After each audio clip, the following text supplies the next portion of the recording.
Bak oğlum diyor, bu gözden, bu kalpte bir şey olmayınca akmaz. Bu adamın başının arkasında musluk yok. Açıyor, ağlıyor, kapatıyor, duruyor. Öyle olmaz. Gönülde ne varsa dilde o olur. Gözde o olur. Ya bunu ben anlatmak çok istemiyorum ama.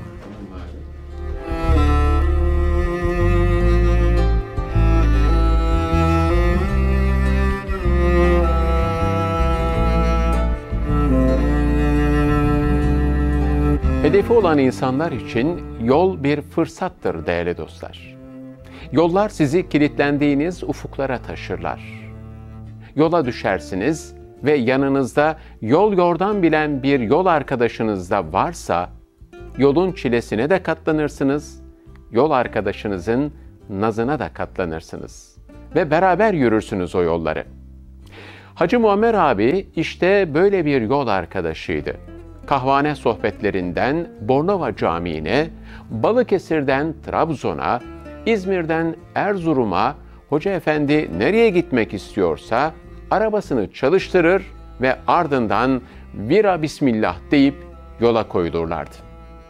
Hacı abi Anadolu'nun susuzluktan kurumuş dudaklarına adeta bir Kevser şarabı taşıyordu arabasında. O kimi taşıdığını çok iyi bilir, yolcuysa tefekkürün engin deryasına yelken açar ve ara ara sohbetleriyle yol arkadaşını daima zinde tutmaya çalışırdı. Hoca Efendi tabii her fırsatı bir çeşit değerlendiriyordu. Enteresan bir şey. Mesela kahve sohbetleri. Şimdi demek ki o gün onu yapabilecek, onu yapıyordu. Motor guzilerle, motosikletlerle gidiyor mesela, dolaşıyordu. Ama belli bir zaman geldi, elhamdülillah esnaf abilerin arabaları oldu, bizim arabalarımız oldu.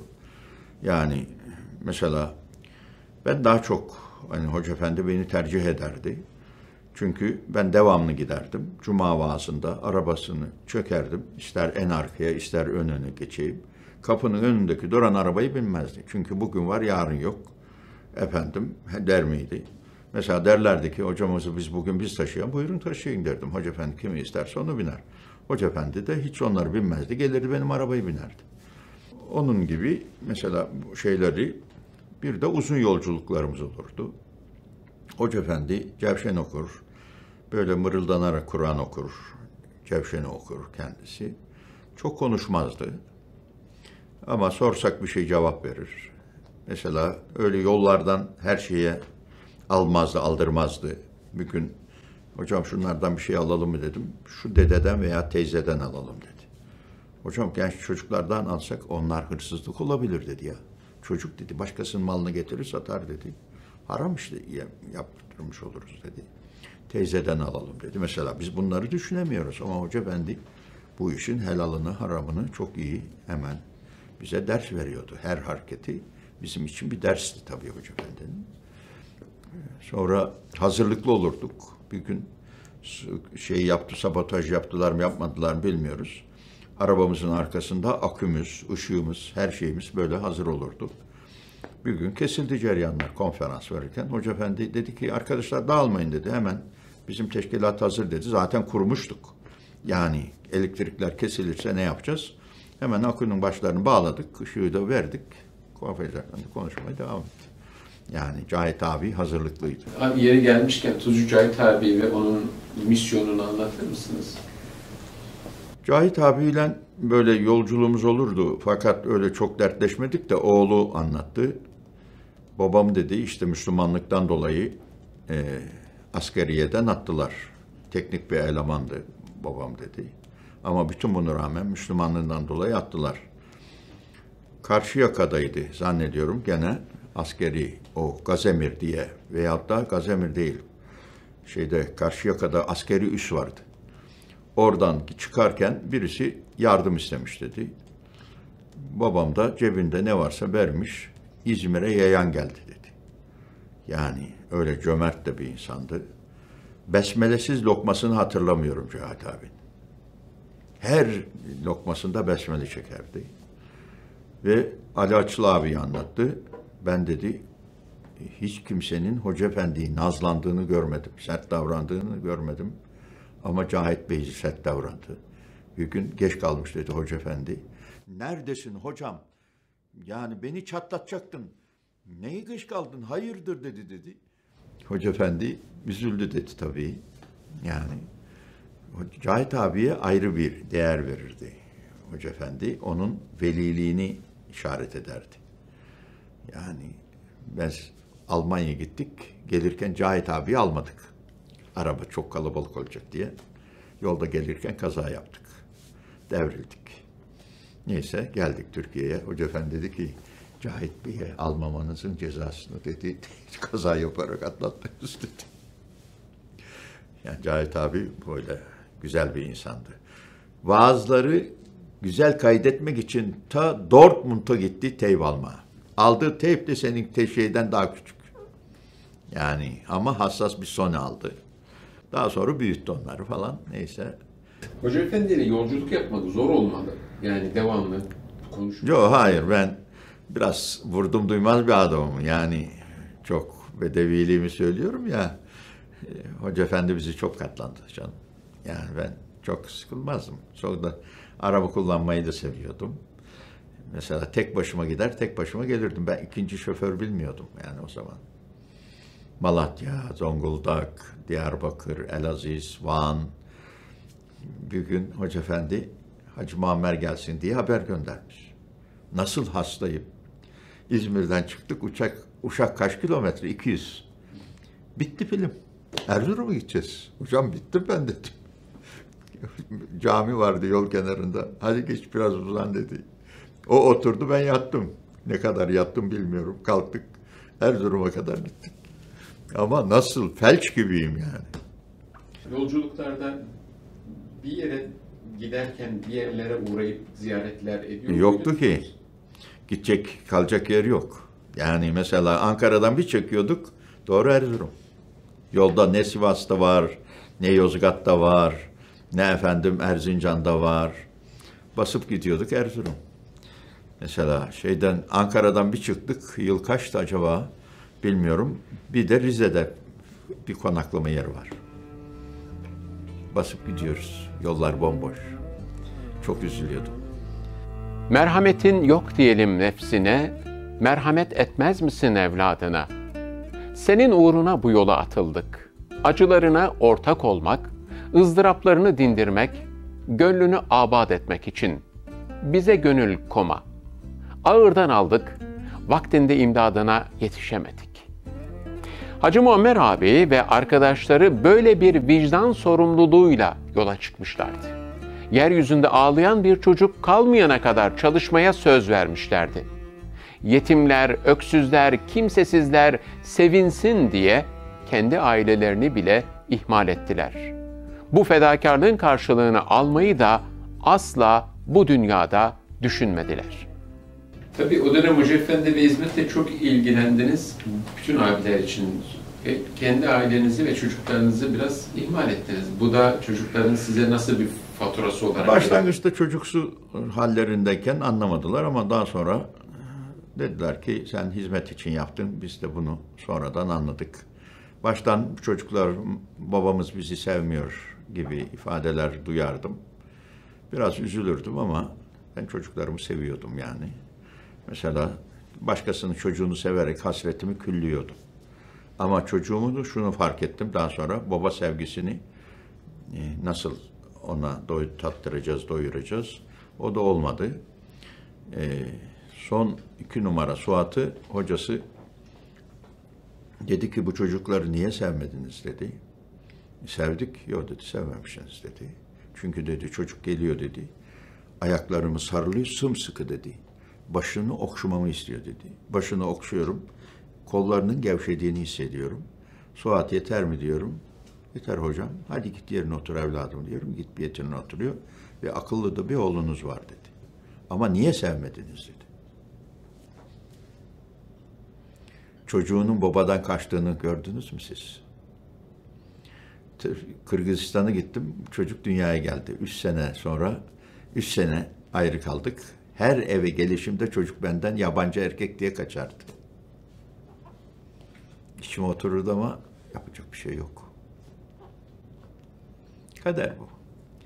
Mesela bunu çok arkadaşlar anlattılar. Yani çocuklarınızla neden ilgilenmediniz? İlgilenemezdim dedim.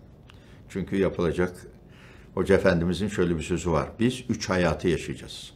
Bir, dedelerimizin ihmal ettiği bir hayatı tamamlayacağız. Günümüzdeki üstümüze düşen görevi yapacağız. Bir de gelecekteki neslin yükünü hafifletecek bazı işler yapacağız. Bunu kitlenmiştik yani.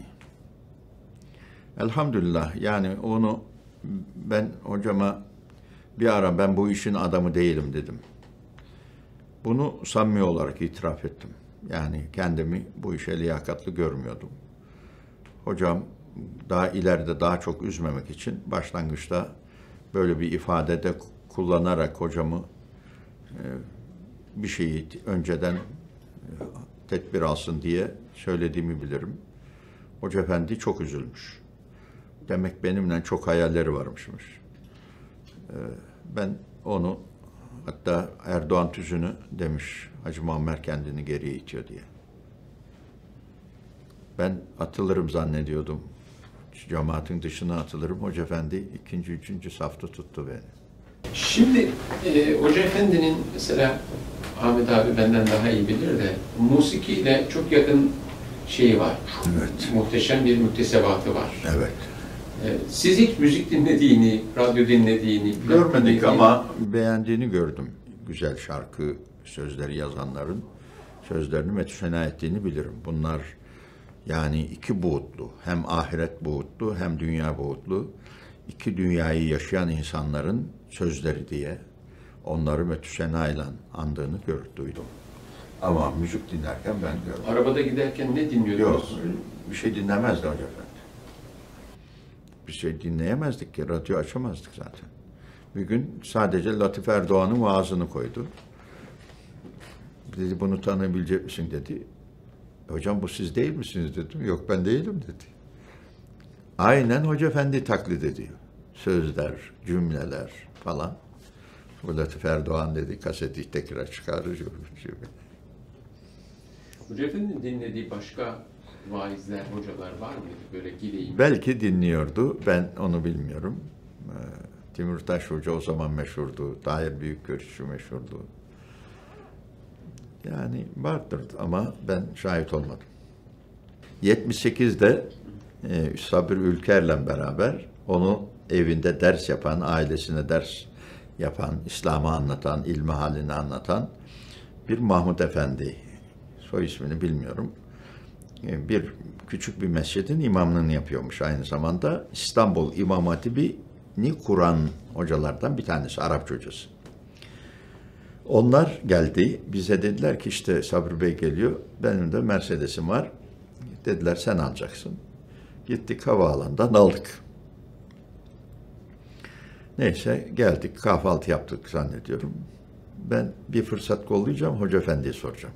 Eğer geliyorsun. Neyse bir fırsatım, ne fark var dedim ya. Çok dedi fark var dedi. Biz dedi Hoca Efendi 1 yıldır dinliyoruz dedi. İlk dinlemen nasıl oldu dedim. 5-6 tane talebe dedi bir kaset dinliyorlar. Biraz kulak verdim dedi. İyi ezberlenmiş bir vaaza benziyordu dedi. İyi güzel ezberlemiş dinleyin dedim. Geçtim dedi. Aradan bir 5-10 gün sonra bir baktım. Biraz daha kalabalık gene kaset dinliyor herkes. Yani teyp kaseti. Baktım konu başka ama hız aynı. Ezber gibi konuşuyor. Yani bir yerde ezberlemiş şakır şakır konuşuyor. Yani okuma bile değil. Dedim çocuklar bu kasetlerden başka var mı? Var hocam. Bir verir misiniz? Verelim hocam. Verdiler 10 tane bir şey paket. 10'ar tane paketler vardı. Gittim dedi çok farklı dedi. Onu da farklı konu. Sabri Bey'e anlattım dedi. Sabri Bey dedi ki gidelim. Nasıl olsa benim İzmir'de işim oluyor. Cuma'ya kaydırayım. Sabah uçağıyla dedi biz Cuma'ya geliyorduk. Hoca Efendi'yi dinliyorduk. Sabri Bey işine gidiyordu. Ben de orada çay içiyordum. Akşam uçağıyla da geliyorduk dedi. 1 yıl devam ettik dedi. 1 yıl sonra artık yeter bundan sonra tanışalım dedik. Bak şimdi. Şimdi bunlar 1 yıl acaba ne dinlediler yani? Hoca Efendi öyle konular anlatıyor ki bugünkü konu yarın bir dahaki haftaya aynı değil veya devamı. Yani neyse ben bunu dedim ki hocam ne fark görüyorsunuz dedim Hoca Efendi. Bak oğlum dedi. Ben hocanın okuduğu ayeti de hadisi de ezberi biliyorum dedi.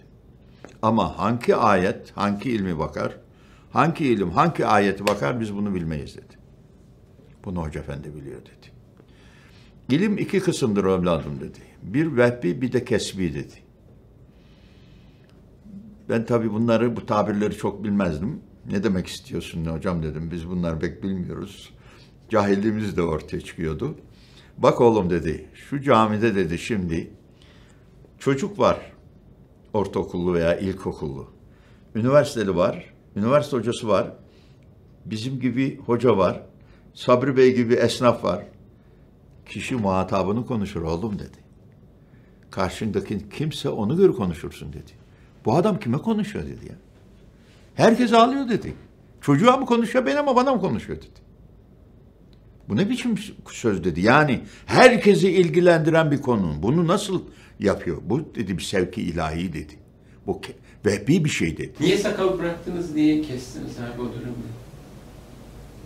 Ya bunu ben anlatmak çok istemiyorum ama. Tamam abi. Birileri hanımı sakal kestirmiş. Ben de canım sıkıldı. Hanımdan dolayı sakal mı kesilir diye. Bak dedim ben Allah için bir sakal bırakacağım dedim. Hanım istiyorsa kestirsin dedim. Neyse sakalı bırakmaya başladım. Ahmet hocam gibi. Hoca efendi sakal bırakıyorsun dedi, ses yok. Neyse sesini çıkarmadı. Hanım da hayırlı olsun dedi. Hay Allah dedim ya, hanım da hayırlı olsun dedi. Ben hayır diyecek zannediyordum. O da hayırlı olsun demesin mi? Neyse sonra kesmedim işte biraz. Fakat Nevzat Bolu Giray Paşa var Adana'da, onu gidilecek. Dedi ki Hacı Muammer'in sakalı olmasaydı o gidebilirdi ama dedi. Fakat sakalıyla olmaz dedi. Şimdi ben de hiç duymamış gibi sesimi çıkarmadım. Abiler son gün geldiler.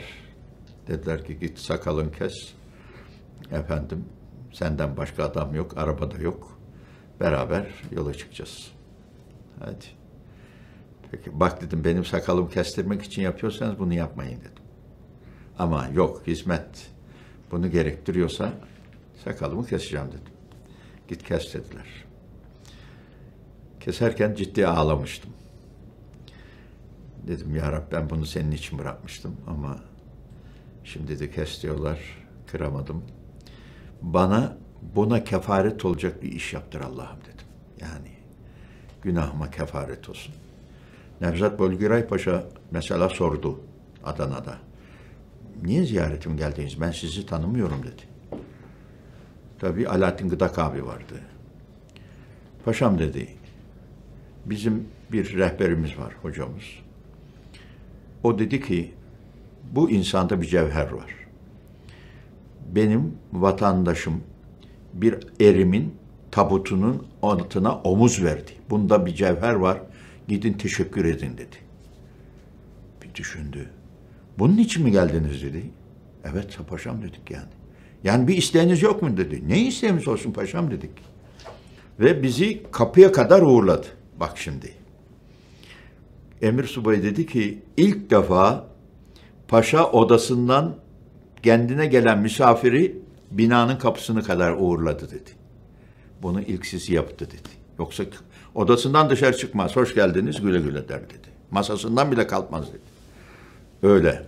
Daha sonra Nevzat Bölgüray Paşa kalp hastası olmuş. Alaaddin abi ziyaretine gitmiş. Geçmiş olsuna. Bir hatırlatmış. Yine mi siz demiş, ağladı dedi.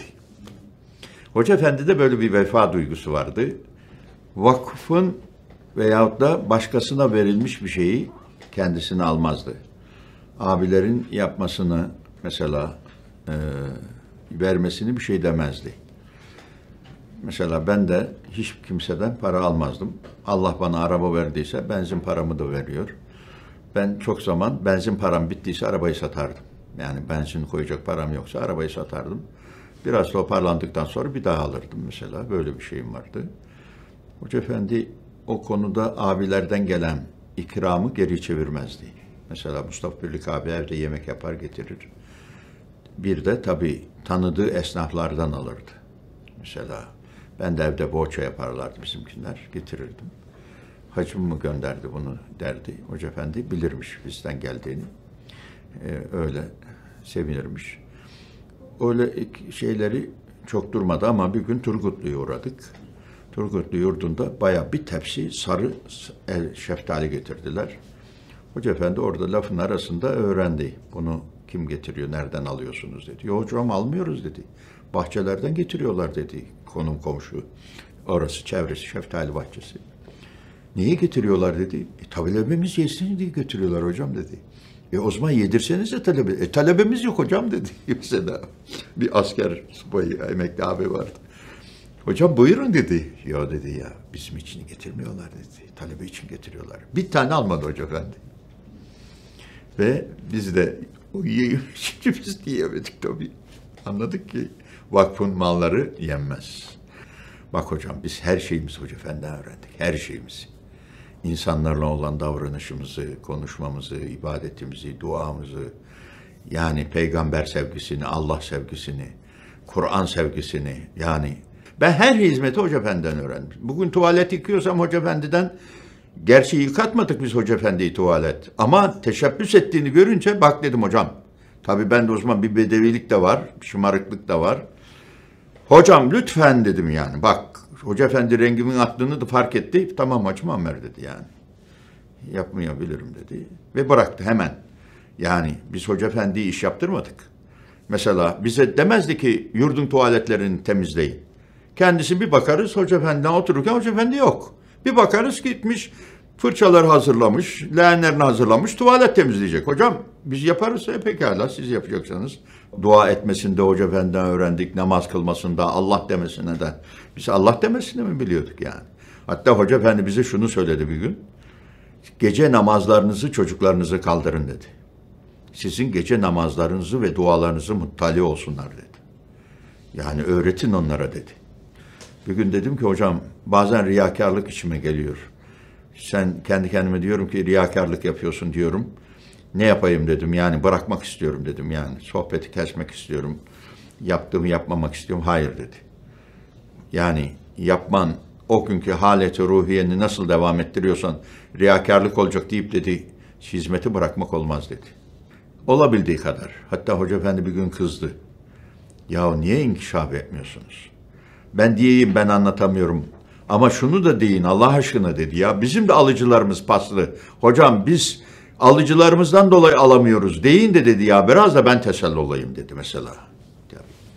Bir gün canım sıkıldı. Hoca Efendi'nin orada dedim bu sofra yok dedim mesela. Biz Hoca Efendi'nin sofrasından farklı niye sofra kuruyoruz ki dedim. Yani soğuk yiyecekler bir ayrı, sıcak yiyecekler bir ayrı. Ben dedim kusura bakmayın. Bu yemek sofrasını tenkit ediyorum dedim yani. Böyle sofra bize yakışmıyor dedim.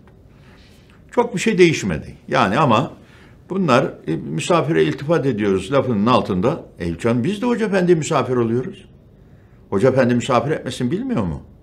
Ama Hoca Efendi bize bir şey öğretiyor. Hayat tarzınız bu olsun. Ben yeminle söylüyorum 1-2 senedir 2 çeşit mesela hatır olsun diye yiyorum. Evimde tek çeşit yiyorum mesela. Mesela çorbayla iktifa ediyorum. Çorbanın yaşında bir salata veya bir yoğurt veyahut da bir makarna falan filan ucuz yemeği tercih ediyorum. Hatta bir arkadaşımlara bunlara telkin ettim 1-2 yıl önce Toronto'da 10 kişi çağırdım derse. 2 tane hazır çorba boşalttım. Çorba yaptım. 1 kilo, yarım kiloluk da bir makarnaya kaynağı haşladım. Arkadaşlara ikram ettim $10. 10 kişiyi $10 doyurdum. Arkadaşlara anlattım. Ya siz niye pahalı ikramda bulunuyorsunuz ki? Zaten zor kazanıyoruz. Yani biz boğazımızdan kesmeyeceksek, yaşantımızdan fark etmeyecekse o zaman biz nasıl Müslümanlıyız ki? Olmaz dedim ben böyle şey. Kusura bakmayın. Hatta çok tenkit ettim bizim arkadaşlara. Dedim ki çok keyfi yaşıyorsunuz. Ben böyle Müslümanlık bilmiyorum, böyle hizmet de bilmiyorum dedim. Tabii alındılar çoklar. Siz bilirsiniz. Ne diyor büyük mütefekkir değerli dostlar? Kurt gövdeye girmişse ondan kurtulmak daha zordur. Toplum nifak tohumlarıyla zehirlenmiş, cahiller başa taç yapılmış, ilim ve irfan ehli ayak takımı muamelesi görüyorsa, o toplumun yeniden kendine gelebilmesi için tam fedakar ruhlara ihtiyaç vardır. Hacı Muammer abi işte böyle fedakar insanlarla beraber yol yürüyor, hem de hiç darılmadan, hiç küsmeden yol alıyorlardı. Çünkü o biliyordu ki karşıda bir yangın var ve yangında milyonlarca insan yanıyor. Biri ayağına çerme takmış, kimin umurunda? Farklı fıtratları bir araya getiren bu hizmet düşüncesi, bu mefkure kahramanlarına dayanma gücü veriyor, dargınlık ve küskünlükten de onları uzak tutuyordu. O kadar farklı fıtrat bir araya geldiniz. Kavgasız, gürültüsüz, patırtısız nasıl çalıştınız? Hoca efendi bu. Ben onu da anlamıyorum. Ali Açıl öyle diyor zaten. Ya ikiniz birisinin iki insan birbirini benzesiye diyor ya. Hepiniz ayrı bir insansınız diyor. Nasıl yaptı Hoca Efendi üstünden? Hakikaten biz birbirimizden zaman zaman Naci Bey'le daha çok takışırdım ben. O defans yapardı, kızardım onu. Şimdi içeride münakaşa ederiz toplantı anında. Dışarı çıkarız sanki hiçbir şey yok. Ya Naci Bey biraz önce biz seninle takışıyorduk, şimdi ne oldu der Gülgülistan. Bu işin cilvesi bu derdi. Zaman zaman birbirlerine darıldığını Hoca Efendi duyar veya görür. Hoca Efendi koca hizmeti durdurur. Sanki her şey durur. Hoca Efendi bu ikisini barıştırmakla meşgul. Onları çağırır, nasihat eder, bir daha nasihat eder ve barıştırır. Sonra Hoca Efendi kaldığımız yerden devam ederdi. Hiç kaza yaptınız mı Hoca Efendi ile beraber? Hatırlamıyorum. Edremit'ten dönüşte. Hayır, Hoca Efendi ile değildik biz. Ya yolda kaldım bir sefer. İlk arabam Fargo Dodge kamyonetti. Kayış koptu. Hoca Efendi'den beraberiz. İkimiz geliyoruz. Kaldık. Kayış yok. Yani İzmir, yani yedek kayışımız da yok. Çevreden kayış baktım, evlerden. Uyan yok. Neyse hocam dedim, yani siz bir kamyonu atlayın, artık göndereyim dedim sizi. Ondan yarın bir arkadaş bana bir kayış getiriversin. Onunla biz buradan gideriz. Ben arabada kaldım. Hoca Efendi ile bir kamyonu durdurduk. Hoca Efendi bindi. Onunla ayrıldı. Sadece bu kadardı. Edremit dönüşünde. Sizin kazanız nasıldı? Benim kazam Mehmet Kada'nın düğününe gidiyorduk. Bizim hatun kullanıyordu. Ehliyeti yoktu onun ama güzel kullanırdı. Birden yolumuza bir taksi çıktı. Ben otobanın kenarındaki o toprak yere düştüm. Direksiyonu tuttum ve adam geçti. Fakat o ara demek bizim lastiğimiz patladı ki ben hanımın tut dedim. O tuttu ama direksiyonu zapt edemedi. Döndü hemen direksiyon o şarampola doğru taklattı. Demek hızlı da gidiyorduk. Takladan sonra 4 ayak üstüne düştü. Yani o çukurdan sonra tarlaya atladı. Döndü. 4 ayak üstünde duruyor araba. Oldu bir yüz yuvarlak. O araba yüz yuvarlak oldu. 6 kişiyiz. 5'imiz dışarıda, birisi arabanın içinde. Hüsame'nin sadece şurasında bir çizik, biraz kanar gibi oldu. Hiçbirimizde bir şey yok. Benim şuram kırılmış. Fark etmedim. Sonra yıllar sonra fark ettim.